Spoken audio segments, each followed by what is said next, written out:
दोस्तों, आज इस वीडियो में मैं कोरोना वायरस रिलेटेड काफ़ी डाउट्स आपका क्लियर करने वाला हूँ। तब शुरू करते हैं। तो दोस्तों, हुआ क्या है कि लास्ट 1 मंथ में मैंने बहुत रिसर्च किया, काफ़ी डॉक्टर सर्जन से भी बात की जो मेरे फ्रेंड्स हैं, और ये नतीजे में पहुँचा हूँ कि एक्चुअली कोरोना वायरस ये ऐसा नहीं कि पहला डिजीज़ है, कि पहला फर्स्ट टाइम ये ऐसा कोई वायरस अपने सामने आया है। इनफैक्ट कहते हैं कि हर एक आदमी मोरलेस सब इसका शिकार हुआ है कोरोना वायरस का, each and every person on earth almost. तो ऐसा नहीं कि समथिंग न्यू। फर्क इतना है कि इस बार it's a mutated virus, nov NOV then corona virus. तो nov means new, that is why it's a new corona virus. नया वायरस, नया कुछ नहीं है, बस उसका म्यूटेटेड फॉर्म है। एंड इस कारण से we are not able to cope with it. अच्छा, इसमें भी ऐसा नहीं कि कोप अपने नहीं कर सकते, क्योंकि पहले भी अपने कोप किए कोरोना वायरस का। पहले फर्क उसमें और अभी में ये है कि पहले क्या हो रहा था ना कि we had those antibodies inside us जो उसको फाइट करने के लिए इनफ था, क्योंकि उसके एंटीबॉडीज पहले से ऑलरेडी बने हुए थे। देखिए, अपने शरीर के अंदर कई एंटीबॉडीज में, hundreds of antibodies which fights lots of viruses, जो अपने को अटैक ऑलमोस्ट डेली करते रहता है। बट सिंस ये म्यूटेटेड फॉर्म है, इसलिए इसके एंटीबॉडीज ऑलरेडी अपने शरीर में नहीं है, इसलिए अपने को बेसिकली अटैक कर रहा है। अच्छा, अटैक करने के बाद ऐसा नहीं कि without the medicine we can not be cured. Yes, we can be. अगर हमारा इम्यून सिस्टम बहुत स्ट्रांग है तो उसको फाइट आउट कर लेगा, धीरे धीरे एंटीबॉडीज अपने आप बिल्ड करके उसको फाइट आउट कर लेगा। बट अगर इम्यून सिस्टम वीक है तब वो क्या और वीक होते रहते हैं। तब we need the support system, hospital जाना पड़ता है, वहाँ ड्रिप चलाना पड़ता है basically, because it start attacking more and more organs. उसमें अपने को ध्यान रखना पड़ता है। Basically we get a support system. It's not कि हम लोग मेडिसिन को उसको अटैक करें डायरेक्टली वायरस को। अभी तक ऐसा कोई मेडिसिन बना ही नहीं है जो इस न्यू वायरस को अटैक कर पाए डायरेक्टली। इसलिए वैक्सीन भी जो बता रहे हैं लोग कि वैक्सीन अभी लोग बना रहे हैं और कुछ समय में बन जाएगा, it's not so easy. Vaccine में समय लगेगा ही। मेरे कई डॉक्टर से बात हुई, वैक्सीन टेक्स टाइम, नया वैक्सीन को बनाने में। बस फर्क ये है, चाहे वैक्सीन को सालों साल लग जाता है बनने में, साल 2 साल, हाँ ये में भी फास्टर में बने, बिकॉज पूरा दुनिया लगी हुई है वैक्सीन को बनाने में। एंड आई बिलीव जो भी सबसे पहले इसका वैक्सीन बनेगा वो पूरा शेयर करेगा अपना टेक्नोलॉजी, अपना know how with the entire world. इसलिए वैक्सीन फास्ट तो बनेगा, पर इतना भी जल्दी नहीं कि हो सकता है आप एक्सपेक्ट करें अगला महीने वैक्सीन आ जाए, नहीं।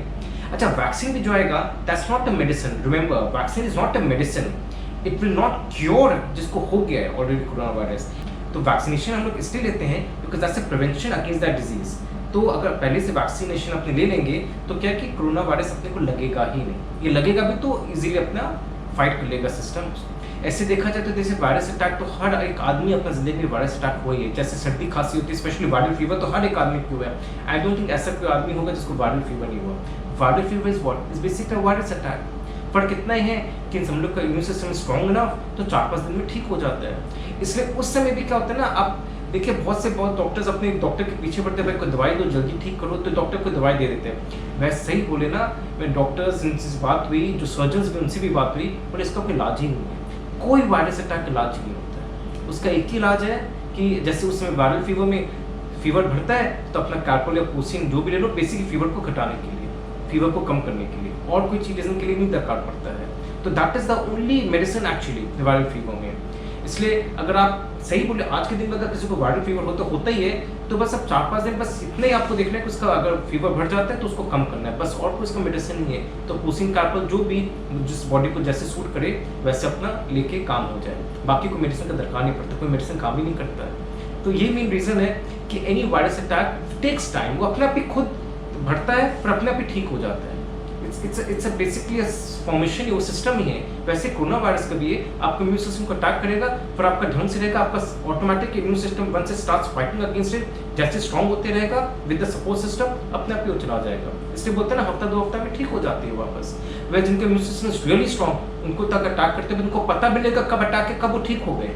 ऐसा भी हुआ है, बहुत हुआ केस में, दे वर अटैक एंड दूसरे आदमी को हो गया और उन पता लगा कि लोग दोनों क्वारंटीन में थे, घर से निकले नहीं बाहर। तो उसकी वाइफ को कैसे हुआ, आदमी एक्चुअली था यूरोप में, उसकी वाइफ को भी उसको हुआ नहीं।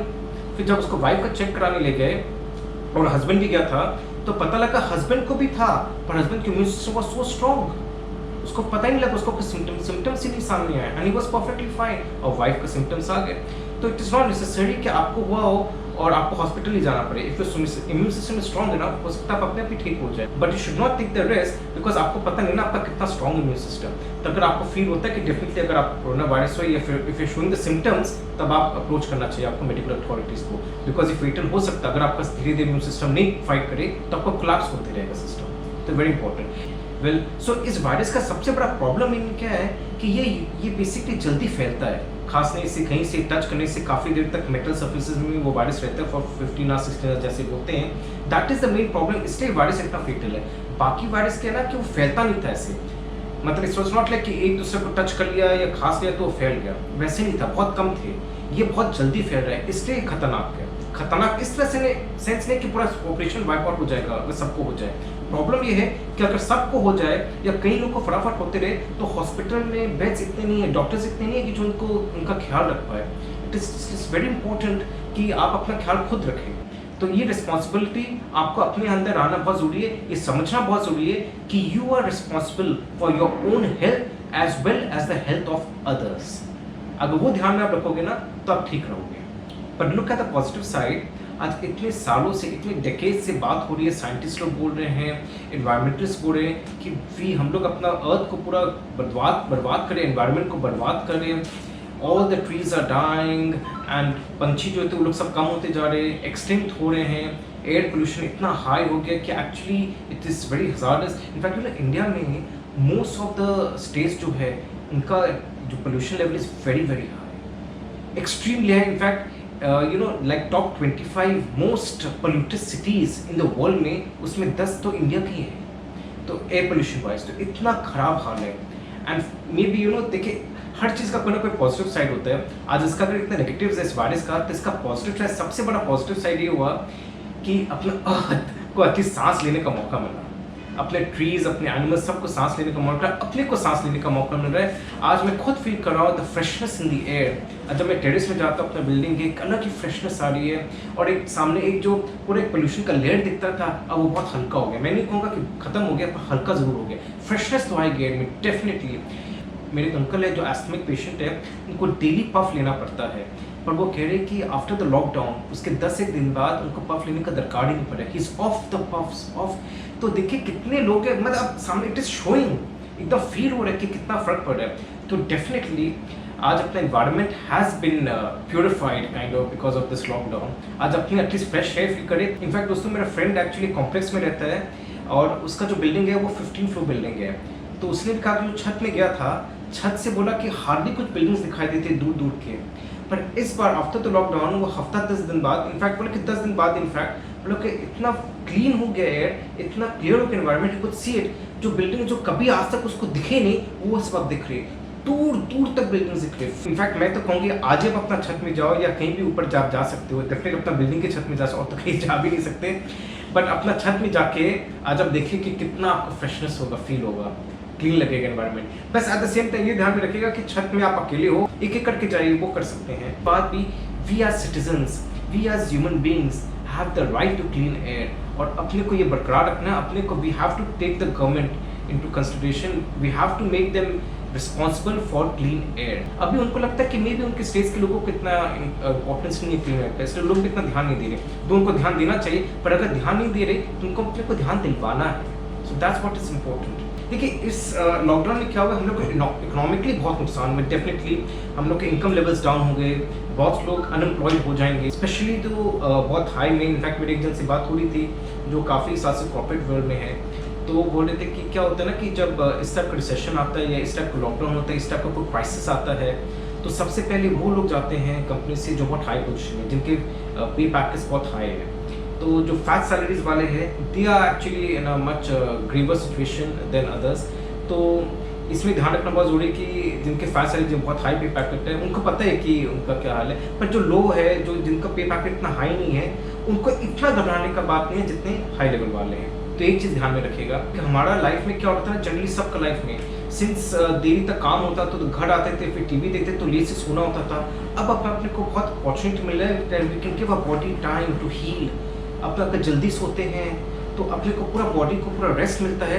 ऊपर से क्या होता है ना कि our stomach also requires that time to digest the food. और क्या होता है ना, generally what have they have discovered all these nutritionists and all these doctors कि after 10 PM अपना बॉडी का डाइजेशन जो सिस्टम है वो स्लो हो जाता है, तो पचाने में बहुत टाइम लगता है। ये बहुत ज़्यादा इंपॉर्टेंट है कि अगर आप उसके पहले हम लोग सो जाएं तो अपना digestion will be far better. In fact मैं एक्चुअली क्या बोलूँ, मैं खुद ही अपने ऊपर एक्सपेरिमेंट करके देख चुका हूँ। जिस दिन मैं जल्दी सोया हूँ उस दिन I have become more fresh, I have woken up much more fresh early in the morning. इतना फ्रेशनेस फील हुआ, पूरा दिन एकदम हल्का लगा, शरीर बहुत बड़ा फर्क पड़ता है। टेलिंग यू बहुत बड़ा फर्क पड़ता है। अपने को मौका मिल रहा है करने का, let's heal a body.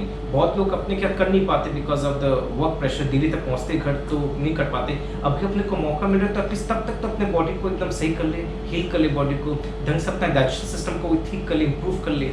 This what we can do definitely in this lockdown. जो अपने एक्सपेरिमेंट कर सकते हैं, आप करके देखो, आप don't believe me, just do it yourself. आप एक दिन जल्दी सो के देखो, कुछ दिन आप देखिए आपका क्या फर्क पड़ जाएगा। इनफैक्ट एक दिन भी आप जल्दी सो के देखो, आप देखिए आप सुबह आपको फ्रेशनेस फील होगा।